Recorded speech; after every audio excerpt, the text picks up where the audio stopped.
तो हाल ही में एक national family health survey 2019 to 21 study publish हुई है। और ये स्टडी में करीब करीब इंडिया के 20,78,315 लोगों को सर्वे किया गया है जो 15 साल से ऊपर के थे। तो इसमें कुछ बेहद ही रोचक जानकारी निकलकर सामने आई है। तो इसमें पहली बात तो ये समझ में आई है कि इंडिया में क्रॉनिक डिसीज सेगमेंट में काफ़ी वेरिएशन है स्टेट वाइज। और यदि हम लोग पूरी स्टडी की बात करें तो करीब करीब केवल 27% लोगों को डायबिटीज़ की जानकारी होती है। करीब जिन लोगों को डायबिटीज़ थी उनमें से केवल 21% लोग ही ट्रीटमेंट ले रहे थे, और जो ट्रीटमेंट ले रहे थे उनमें से केवल 7% लोग ही डायबिटीज़ में कंट्रोल चल रहे थे। तो जो बात यहाँ पर निकलकर सामने आ रही है वो यह कह रही है कि इंडिया के विभिन्न क्षेत्रों में, जिसमें कि अलग अलग स्टेट आते हैं, साउदर्न स्टेट हैं, नॉर्दर्न स्टेट हैं, सेंट्रल स्टेट जिसमें मध्य प्रदेश हम लोग जहाँ पर रहते हैं, तो बीमारी के प्रेवलेंस, बीमारी की अवेयरनेस, बीमारी के ट्रीटमेंट और बीमारी के कंट्रोल के बारे में डाटा है। ये एक सरकारी स्टडी है, तो इसकी वैलिडिटी पे क्वेश्चन करने का कोई सवाल ही पैदा नहीं होता। तो जैसा कि मैं देख पा रहा हूँ कि हम जिस रीजन में रहते हैं मध्य प्रदेश, यहाँ पे अवेयरनेस का स्तर काफ़ी कम था। यदि हम इसको कंपेयर करें तो जो साउथ की स्टेट हैं जैसे तमिलनाडु है, केरला है, तेलंगाना है, आंध्र प्रदेश, कर्नाटका, यहाँ पे जहाँ 40 से 50% लोगों को इसके संबंध में अवेयरनेस थी, वहीं मध्य प्रदेश के रीजन में 15 से 20% लोग भी इस बीमारी को लेके अवेयर नहीं थे। और जहाँ तक मैं बात करूँ ट्रीटमेंट की, तो इसकी हालत तो बहुत ही ज़्यादा गंभीर है, जहाँ पे कि साउथ की स्टेट में करीब करीब 40% लोग ट्रीटमेंट इस चीज़ का ले रहे थे। मध्य प्रदेश की जो कहानी है और आसपास के जो राजस्थान, उत्तर प्रदेश की जो स्टेट्स हैं, यहाँ पे जिन लोगों का सर्वे किया गया उनमें से केवल 10 से 15% के आसपास ही लोग ट्रीटमेंट ले रहे थे। और जहाँ कंट्रोल की हम लोग बात करें तो कंट्रोल से कहने का मेरा अभिप्राय ये है कि जिन लोगों को एक्चुअली ट्रीटमेंट का फ़ायदा मिलने वाला है कॉम्प्लिकेशन को रोकने में, उनकी तादाद 5% से भी कम थी। तो सवाल ये उठता है कि साइंस ने इतनी प्रगति की है, ट्रीटमेंट में इतनी प्रगति हुई है, इतने डॉक्टर्स अवेलेबल हैं।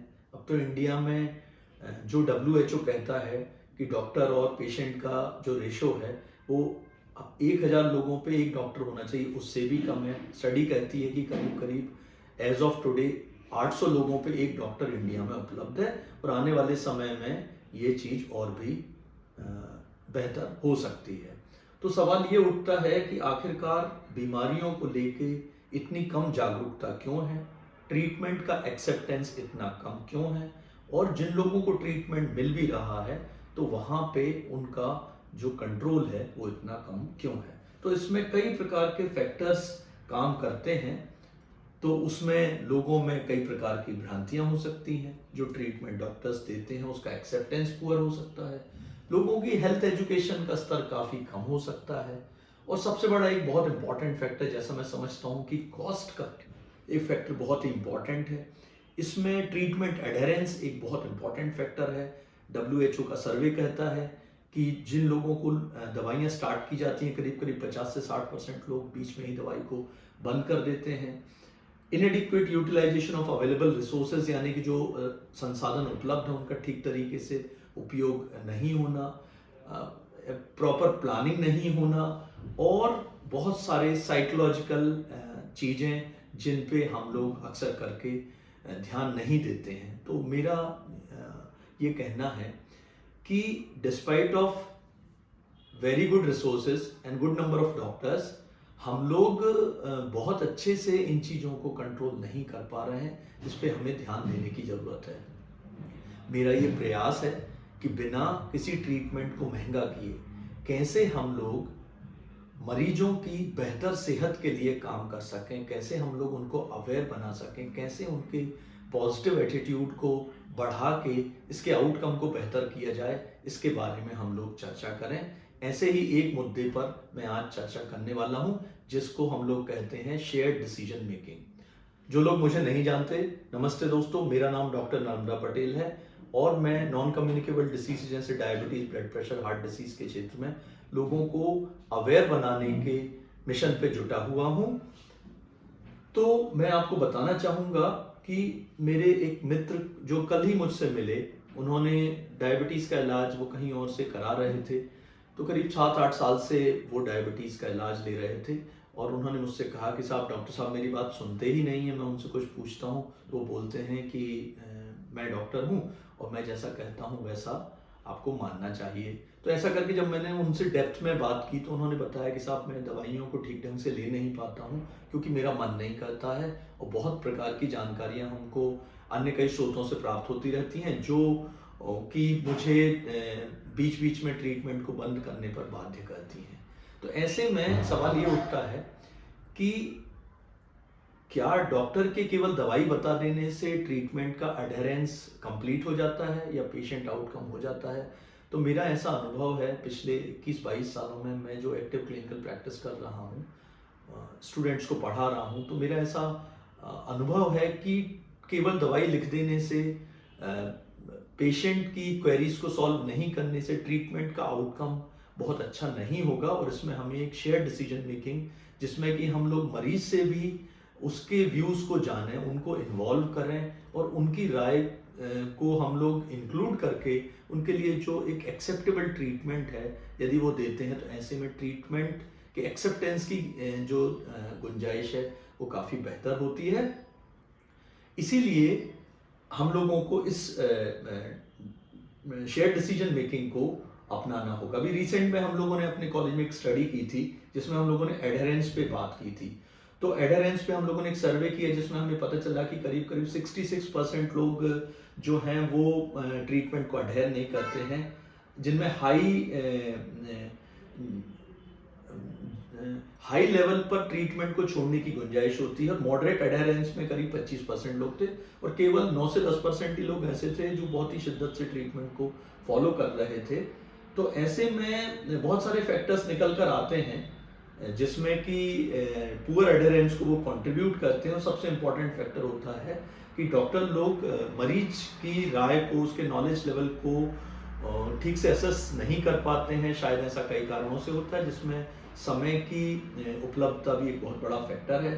तो शेयर डिसीजन मेकिंग का मतलब ये होता है कि मरीज के नॉलेज को हम लोग असेस करें, मरीज को एजुकेट करें और उसको ट्रीटमेंट में कंट्रीब्यूट करने के लिए उसके प्रेफरेंसेस, उसकी चॉइसेस को हम लोग इंक्लूड करें।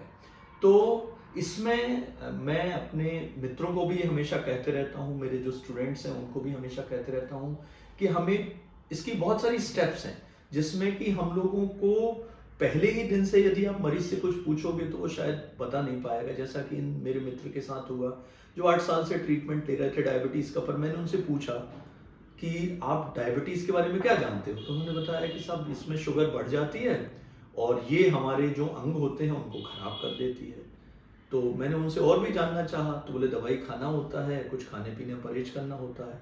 तो मुझे जो जानकर समझ में आया वो ये लगा कि शायद इनको उपयुक्त जानकारी नहीं है। तो ऐसे में शेयर्ड डिसीजन मेकिंग में हम लोग जो करना चाहते हैं, बेसिकली हम लोग पेशेंट का पार्टिसिपेशन उसमें चाहते हैं, पेशेंट को एजुकेट करना चाहते हैं, जिसमें हम उन्हें बताना चाहते हैं कि नेचर ऑफ डिसीज़ क्या है, कैसे ये प्रोग्रेस करेगी, इसमें एक्सपर्ट कैसे आपकी मदद कर सकते हैं। पेशेंट की वैल्यूज़ एंड प्रेफरेंसेस को ध्यान में रखना होता है और मरीज जबकि हमारे पास एक स्थिति में आ जाता है जब वो अपने ट्रीटमेंट को थोड़ा बहुत गाइड कर सकता है, तो हम उसकी बातों को भी अपने ट्रीटमेंट में इंक्लूड करना पसंद करते हैं और फिर उसके आउटकम को इवेल्युएट करने को हम लोग शेयर डिसीजन मेकिंग कहते हैं। अब ये हम लोगों के देश में थोड़ा मुश्किल इसलिए हो जाता है क्योंकि मरीज का जो हेल्थ को लेके अपना नॉलेज होता है वो अक्सर करके गैर मेडिकल क्षेत्र से होता है, तो वहाँ पे कई सारी भ्रांतियाँ होती हैं। तो ऐसे में मरीज का स्तर और हेल्थ केयर पर्सन का जो नॉलेज का स्तर, इसमें काफ़ी गैप होता है। जब तक ये गैप ज़्यादा रहेगा, जब तक कि मरीज बीमारी के बारे में ठीक ढंग से नहीं जानेगा, तो डिस्कशन करना या उनकी राय को इंक्लूड करना मुश्किल होता है। तो ऐसे में मैं कोशिश करता हूँ कि अपने मरीजों को ज़्यादा से ज़्यादा उनको इस क्षेत्र में जिस बीमारी से वो जूझ रहे हैं उसको वो ठीक ढंग से जाने, और जानकारी को जब वो लें तो इस बात का भी ध्यान रखा जाए कि उनको बहुत ही पॉजिटिव एनवायरनमेंट में, पॉजिटिव मोटिव के साथ ये जानकारी मिले। नहीं तो कई बार कई पेशेंट्स बहुत डर जाते हैं और ऐसे डर के भी वो ट्रीटमेंट को छोड़ देते हैं। तो जहाँ तक मुझे लगता है कि जो क्रॉनिक डिसीज़ की जो बीमारियाँ हैं जिनमें दवाइयों को लंबे तरीके से लेना होता है, तो वहाँ पे पेशेंट को एजुकेट करना बहुत ज़रूरी है। अब आज की कंडीशंस में 1 to 1 पेशेंट को एजुकेट करना संभव तो नहीं है, तो ऐसे में मीडिया का बहुत बड़ा रोल हो जाता है, सरकार का बहुत बड़ा रोल हो जाता है। ऐसे में एक बहुत अच्छी चीज़ जो आजकल हम सब लोग बहुत यूज़ कर रहे हैं जिसको सोशल मीडिया कहते हैं, इसकी बहुत हद तक मदद ली जा सकती है। मैं अपने मित्रों से, अपने स्टूडेंट से हमेशा ये बात कहता हूँ कि अपने मरीजों तक यदि आप 1 to 1 नहीं पहुँच सकते हैं तो सोशल मीडिया के थ्रू आप पहुँचें। और बहुत सारे मेरे मित्रों ने अपने अपने यूट्यूब चैनल स्टार्ट किए हैं, फेसबुक लाइव के माध्यम से, रिकॉर्डेड वीडियो के माध्यम से, रिकॉर्डेड मैसेजेस के माध्यम से वो अपने संदेश अपने मरीजों को पहुंचाकर पेशेंट्स को एजुकेट करने का काम कर रहे हैं। और जब हम अपने मरीजों को एजुकेट करते हैं तो उनको ट्रीटमेंट ऑप्शंस को अच्छे से लेने में मदद मिलती है। तो ऐसा करके शायद हम लोग इस जो ट्रीटमेंट एक्सेप्टेंस का जो गैप है इसको हम कुछ कम कर पाएंगे। और इस क्षेत्र में और भी काम करने की ज़रूरत है जिस पे हम सतत प्रयास कर रहे हैं, और अपने देश के लोगों की सेहत को अच्छा बनाने के लिए हम लोग प्रतिबद्ध हैं। इसमें आगे भी हम लोग कार्य करते रहेंगे। मैं चाहूँगा कि जो भी लोग मेरा ये वीडियो देख रहे हैं वो मेरे इस वीडियो को आगे सर्कुलेट करें ताकि और भी लोगों को शिक्षा के माध्यम से लोगों को अवेयर बनने में मदद मिले और अपने परिजनों का, अपने संबंधियों का, अपने मित्रों का अच्छे से हम लोग ख्याल रख पाएँ। हम लोगों को सेम ट्रीटमेंट कॉस्ट के साथ बेहतर आउटकम मिले। धन्यवाद और जय हिंद।